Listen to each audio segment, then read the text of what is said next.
This is a heartfelt Valentine message for either current or aspiring grad students or students for that matter, especially if you are an underdog and the first to either graduate from college or the first to enter grad school. In addition to that, the market is very tough, as well as for some reason, at least in the United States, majority of people, at least the ones that I'm seeing having podcasts, are turning against education, specifically grad studies. And so it's become a very awkward dynamic. So if you are in that situation, it's even a larger dilemma for you. Mentally, you need to be extremely strong and willing to go through this against all odds,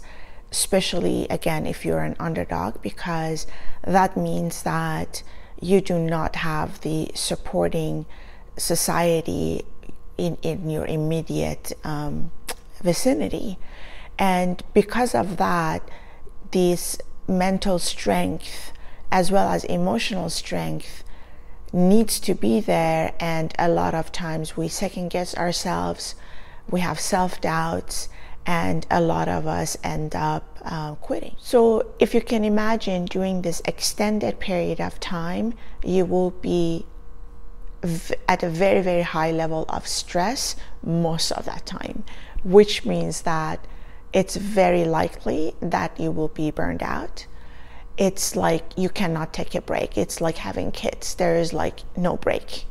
And you need to mentally and emotionally prepare yourself for that and come up with ways in which you can sort of cool off. If you have a little hobby, or if you have an activity that you really like, you should incorporate that a lot throughout your days, so that 5-10 minutes a day, or maybe in between your writing or whatever activities you're doing regarding your grad school, that you take that break, because it's going to be extremely, extremely easy to get burned out really fast if you don't know how to handle your own emotion and regulate your own emotions. For me, for example, the activity was cleaning. I love cleaning, so I would just incorporate that. It would just sort of calm me down. I would play really loud sort of electronic music that I like, and then I would just clean maybe 5-10 minutes just to get myself emotionally regulated, because there will be times where you will be so frustrated that you just want to quit. You start getting angry or crying, and it's just nothing makes sense. So you do need to have those sort of emotional and mental tools to regulate your sort of mental and emotional state. Also, there is a high likelihood of you gaining weight, especially if you're a woman, because you will, to some extent, start stress eating. There is nothing wrong with that. I'm just letting you know that that is the case, that it will be times where you won't have enough money, but then all these junk food, they are much less expensive than, let's say, a real meal, or a healthy meal, I should say, and you'll end up just grabbing a bag of potato chips or something like that, because it also calms down the nerves. So it's very likely that you will gain weight, and also you will be less active, because you have to sit down a lot when you're writing. And as a result, that will happen. In my case, mine took 7 years, but I was working full time because I didn't want to take student loan for my grad studies. And I was working in tech, which is additional stress level added to this. So I would work daytime in tech, and then at nighttime and in the evening, I would do my grad studies and my PhD dissertation. That's why it took 7 years. And I gained 50 pounds. And I hated it. I hated every moment of me being that big. But then as soon as I graduated, I put myself in a strict diet, and after 5 years now, it's been 5 years, I lost the 50 pounds. So I went a little bit slower. So it is possible to sort of lose that weight, not as fast as you want to, but it definitely will be an issue with weight gain. Another type of worry that you will have is financial. If you are taking student loan, chances are that you don't have a lot of leftovers after paying everything for your school, and as a result you will definitely suffer. And if you are paying it yourself, it means that you're working full-time or part-time somewhere, which also means that you're still at a higher stress level and you're still having a lot of financial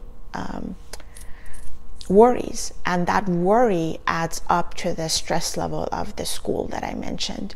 So on top of that, you will be a lot under survival mode, and the difficult part here is that while all this happening in the back end, you still need to be sharp. You still need to be in a position where you're clearly thinking, and your thoughts are crystal clear, because you need to, get feedback from your advisor, you need to revise your paper, you need to run experiments, etc. So it's going to be very hard to kind of battle those sort of two tip of the scale. And that's why I meant have a hobby that you really like, or an activity that you really like, so that you can switch in between and do it several times a day so that you can cool off, because these will really, really affect your mental and emotional state. Another issue is your social life.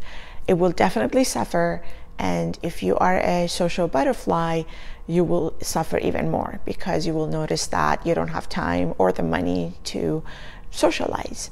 If you have family, those relationships will suffer. If you are married or engaged, same, or boyfriend, girlfriend. And so definitely it's worthwhile to having those conversations with people around you. But to be very honest with you, even though you have those conversations, people usually say, oh yes, I'm supportive, I understand. But when it comes to the time where, let's say 5 years have passed and you're still, on the same boat, it will be less of a situation where you will get those supports. So you do need to, again, be very steadfast in your emotional and mental state, so that you kind of make it work. For a lot of us, the social life suffered so much so that we had to sort of rebuild our social life post-graduation. Kind of a lot of the relationships did not survive for the right reason. There's nothing wrong with that, but I'm just letting you know that there's a lot of sacrifices here that is going on. Your diet is another very important area where you will have some type of a control over, and that is to try to make it as healthy as possible, with the occasional time where you need to grab some junk food. Mine was cheese puffs, because I love cheese puffs, and essentially cheese puffs made me go through the 7 years of grad school, because it was like my stress sort of pack of cheese puffs that it helped me to kind of alleviate a lot of those stress. But keeping a very, very high protein, I noticed that really helped. One thing that you could do is to find really low cost, high protein, healthy food, such as tuna fish. Each can consist of almost 30 grams of protein, and if you do it with an oil, it's even better in terms of keeping you full during a longer period of time. Another low-cost, high-quality food is potatoes. It does have vitamin C, which is great for your immune system, because you will get sick because of the stress level. So potato is another good one. It also have carbs, so you'll be able to also feel full for a longer period of time. Obviously, banana is excellent because it has a lot of potassium. And when you think a lot during grad school, which essentially is pretty much every day you have to do a lot of thinking, critical thinking, you become very hungry because brain sucks up a lot of energy and a lot of glucose. So eating banana really helped because it's sweet, it has carbs, and it has obviously a lot of potassium, which is great for your brain. Obviously other fruits as well, like grapes, it's great because it's also high on carbs. So you can sort of give your brain that higher glucose level that it needs. Other than that, try to stay away if you can from alcohol or any addiction for that matter, like drugs or, obviously smoking, because it's better to have the vice that you will have it with food instead of like alcohol and drugs, because believe me, it's going to be easier to sort of lose weight than going through, the issues that you might have if you start smoking or taking drugs or alcohol, which I've seen with my own eyes people do. So try to stay away from it as much as possible if you can.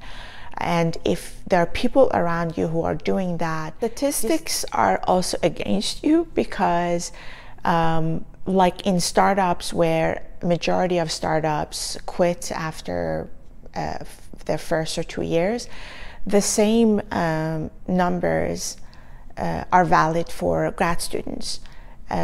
About, I think, 70 or 80% of grad students quit within the first 2 years. And that is not obviously a good statistic. So if you're already in your third year, you're good. But the first 2 years are extremely hard, and I even wanted to quit.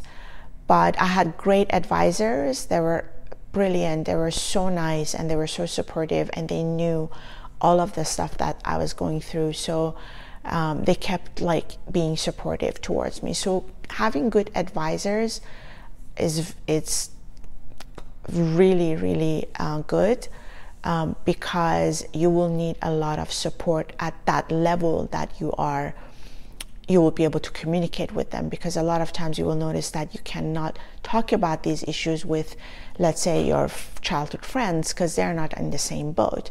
So it's only with your advisor sometimes that you can talk, or maybe a couple of your peers.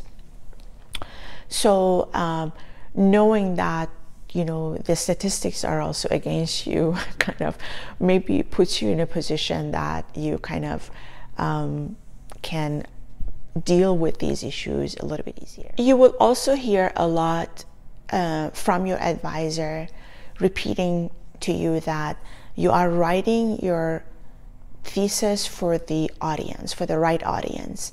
And in the beginning, I didn't understand audience. I thought it's like a book audience. Like when you write a book, you know the demographics of your readers. But when you're doing grad study, when they say you have to know your audience and write for your audience, what they mean is the defense committee, or those 2 or 3 or maybe 4 professors that will be reading your thesis to give you a passing grade or not passing grade, basically.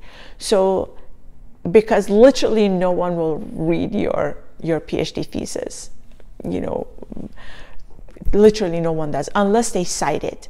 But also the statistics shows that majority of theses, or even papers for that matter, don't get cited. Within the first 10 years, on average, they get cited only 4 times. So, it's unlikely that somebody will sort of read your thesis. But the people who will read it are the ones who will be in the decision-making seats to have you pass your PhD or not. So you are writing for them. It's very important, because your whole paper will change and the way you position it will change, knowing who your audience is. So you need to spend a lot of times with your advisor asking them to tell you who the audience is, and learn from your advisors to learn about the audience, because your advisors will tell you, and then you need to sort of shift your perception and positioning your paper to write for that specific audience.